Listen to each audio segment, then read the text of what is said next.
Hi again. It's been a little while since I made my last video, but life and job have taken over. This video is going to be about Season 2, Episode 9 of The Walking Dead, the Triggerfinger episode. This is the episode after Rick knocks off those two bad guys in the barn in Nebraska, and the episode in which we see Lori fight her way out from two walkers after having had her accident in the previous episode. So what I want to talk about in this episode, my previous video was about if I squish around a lot. I fell down a flight of stairs today and I really hurt my back, so I might grimace and move weirdly, or more weirdly than usual. Anyhow, in my previous video I talked about the relationship between silence and noise in Nebraska, and one of the ways you could look at the Triggerfinger episode is not in terms so much of silence and noise, but in terms of light and dark, because the first half of the episode is all in darkness at nighttime. The second half we get into, or not, a little less than second half, we get into light.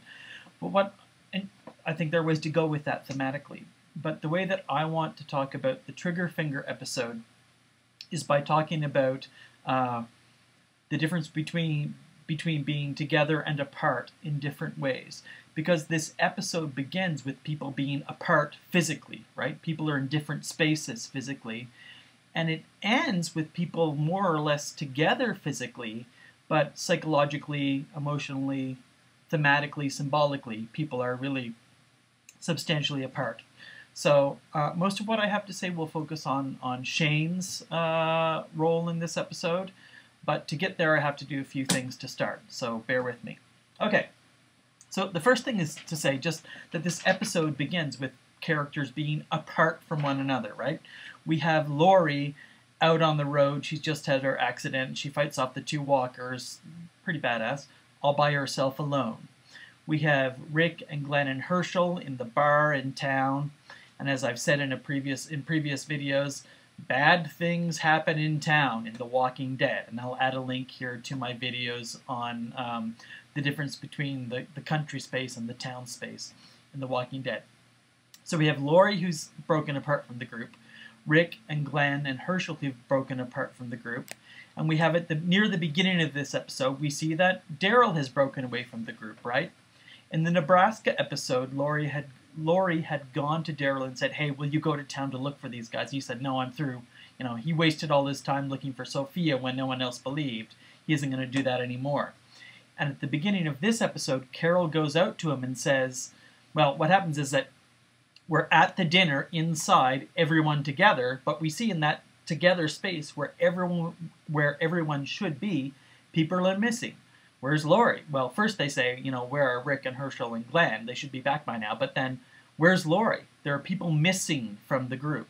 So Carol, in an attempt to find out what's going on, goes out to Daryl and says, "Do you know what's going on here?" And Daryl says, "Well, Lori went to see me, and I told her, you know, I'm not gonna be that guy anymore who just goes out looking for people and for no reason." And Carol looks at him and says, "Please don't do this." And when she says that, she doesn't mean, "Please don't be rude to me," or "Please don't speak ill of Lori." It means, "Please don't pull away from the group." She says that just after, she isn't just looking at him when she says that. They talk, and then she looks at his fire and his tent and thinks he's pulling away. And she says, "Please don't do this. Please don't pull away." And she says, "I'm not going to let you pull away. You've earned your place." If you've seen my previous video on the Chupacabra episode, where I talk about that episode as being an episode about Daryl having a vision of his belonging in this group, Carol's words there when she says, "I'm not going to let you pull away, you've earned your place," really relate back to that episode and his vision of his belonging, and her reminding him of that toward the end of the episode. And at one point in their exchange, Daryl says to Carol, "You're afraid because you're all alone." Well, that's what we call projection, right? Daryl, I wouldn't say Daryl's afraid, but Daryl has pulled himself apart because he is all alone. His brother is gone, his family is gone. As the Chupacabra episode showed us, he really feels alone, not just because he's estranged from his family, but because he doesn't feel part of the group. So when he says that to Carol, you're afraid because you're alone, that really refers to him as much as to her, if not more. And notice that later on, when it comes time to discuss the fate of Randall, Daryl comes back to the group, comes back in when they discuss that, that later on. Okay, the next apartness has to do, I've talked about Laurie's apartness and Daryl's apartness, is what happens in the bar. And as I've said a second ago, you know, that the town is where bad things happen, and they're happening here, right? Because we've now seen Rick save himself and Glenn and Herschel from the threat of Dave and Tony. But now there are these other people outside with guns who are asking, you know, where are our friends? What's interesting here is that this is the first time we see Randall. The first time we see Randall is a brief glimpse through the door or window of the bar, and we see Randall there holding a gun. So what that tells us, even though it's just a flash, if you go back and look, that tells us from the beginning, Randall is part of that other group, and he is dangerous. He is a threat. And that's what makes Herschel scowl at Rick when Rick, you know, the people outside are saying, there are friends in there, what happened? And Rick says, they drew on us, it's not our fault.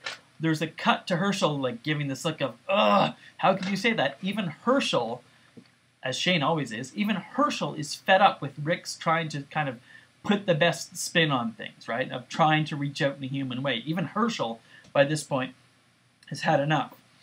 Another thing that happens in this episode, in terms of, you know, people moving apart as opposed to being together, is that in order to find their way out, they decide, once again, that Glenn has to be the decoy, right? That he's going to be the one to draw the fire, to go to the back, and then eventually to go to the car.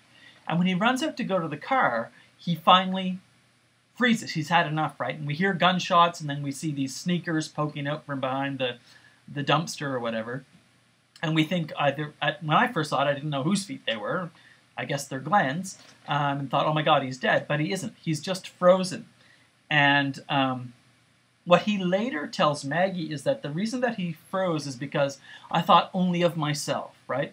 Because, and he blames it on her. He says, you know, if you'd never told me that you loved me, I never would have frozen, because I would have been thinking of someone else except me. But I can't help but wonder if, given the fact that Maggie has said to him, listen, these people are treating you like a dummy. They're using you as a dupe, as a decoy to save themselves. Can't help but wonder if in that moment there isn't a little more self-interest acting there in Glenn. Not that he isn't thinking of Maggie and only thinking of himself, but I can't help but think that if I was the guy running out there with a gun and seeing other guys with guns, I might feign, you know, that I died or collapsed in order to avoid it. So Glenn might be preserving himself there, not only because Maggie has told him she loves him, but maybe also because Maggie has told him, these people are playing you for a fool, you have to look out for yourself. I think this is something that could be looked at in more depth. I'm not going to right now, just leaving it out there. So we've seen now separation in lots of ways. Laurie is away in the car, the men are away in the bar, and Glenn is away from them as he is playing the role of the decoy. Daryl is out by his own tent and fire while everyone else is in eating dinner together. And now we're going to see Shane do something to bring people together. He drives out to check on Laurie. And when he drives out, he eventually calls for her and finds her and looks her over. He obviously cares for her. You can see that in the way that he looks her over very carefully and lovingly. But then he says something to her that brings people together. He says, no worries, all the guys are back at the farm, everyone's safe. That literally brings people together, but figuratively, it blows people apart because it's a lie. It's not quite the same lie that he made in season 1 when he had told Laurie that, you know, Rick is dead. It's a worse lie, really, because in the first instance, he didn't know in the first season that Rick was dead or alive. He assumed he was dead. In this instance, he knows for a fact that Rick and Herschel and Glenn haven't made it back. But he tells that lie. And why does he tell it? He tells it to bring people together literally. The problem is that in this instance, bringing people together literally is going to blow them apart, far apart, figuratively or thematically in ways that we'll see in a second. So, if you go back to the beginning of the episode a little bit, at dinner, as they're passing the breadbasket or whatever, Shane is trying to play the father figure to Carl, and he says to Carl, hey, keep your head up, your dad's the toughest son of a, and then he's cut off. You know, you can't swear in our house. But he's trying to bring people together. And then after Laurie comes back, so literally people are coming back together, Shane is going to blow things further apart when he admits to Laurie the reason for the lie. And he says, look, I got to look after you. I got to make sure that the baby's all right. And Laurie says, like what that happened with Otis. And Shane says, I care. What happened with Otis because I care about you and Carl. Rick doesn't keep you safe. I keep you safe. This is one of the, maybe not the first, but the strongest early instances of Shane saying that he's a better man than Rick, that he can protect Laurie and Carl and the unborn baby in a way that Rick can't, that he's a better man. He goes on later to talk with Laurie, and Shane says, I love you and Carl. What we had, that is the sex that Laurie and Shane had and the relationship, what we had was a long time coming, and it was me, and it was you, and it was Carl, and it was real, and it was right. And he looks at her to contradict it. She doesn't contradict it. She stays silent. And he says, you know it's true. And she stays silent. Interestingly, what happens later is that when finally Rick and Glenn and Herschel are back, and with Randall, they're the most together that they've been in this entire episode with an extra person, they end up being thematically the most apart. Because when Laurie and Rick are together in the tent, and Laurie's tending to Rick, Laurie says to Rick about Shane, she says, he's dangerous. He killed Otis because he loves me. And Rick says, I killed 2 people because of you. He's talking about Dave and Tony back in the bar. I killed 2 people because of you. That is, I killed 2 people, not walkers. I killed 2 human beings for you to get back to you. And Laurie says, did you kill the living to protect what's yours? Then she says, Shane thinks we're his. In other words, if you're going to kill 2 guys to protect what's yours, you need to know that Shane thinks that we're not yours. Shane thinks we're his. And the logical implication of that is you're going to have to kill Shane. I'm going to leave that there for now, except to say, look at what happens in the season finale and beside the dying fire in one of the final scenes when Shane and Rick are again, Rick and Laurie are again both alone at the roadside, and Laurie is asking Rick about what happened with Shane. And when Shane says what he's done, that he's had enough, couldn't do it, he had to kill Shane, basically, to protect what was his, Laurie withdraws. She pulls away. Laurie's a very problematic figure in the entire series for lots of reasons. And I've alluded to one of these previously, that Laurie seems at sometimes to be teasing or tantalizing Shane. Here we have a kind of different version of that.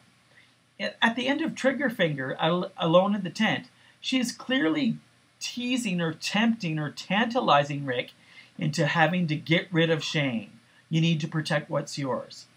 But a few episodes later, when Rick has actually done that, has got rid of Shane in order to protect what's his, Laurie is clearly disgusted by it. She just has nothing but contempt for it, and she pulls away.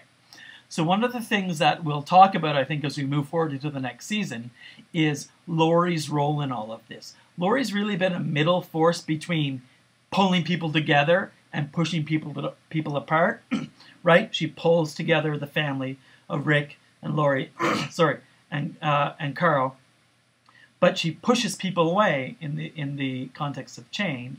Sorry, I'm losing my voice. But what we're going to see coming up in the next season is going to be very, very interesting. What I'm going to do next is go back to the beginning of this season, episode 1 of season 2, and then move us forward, and then finally back to season 1. Thanks.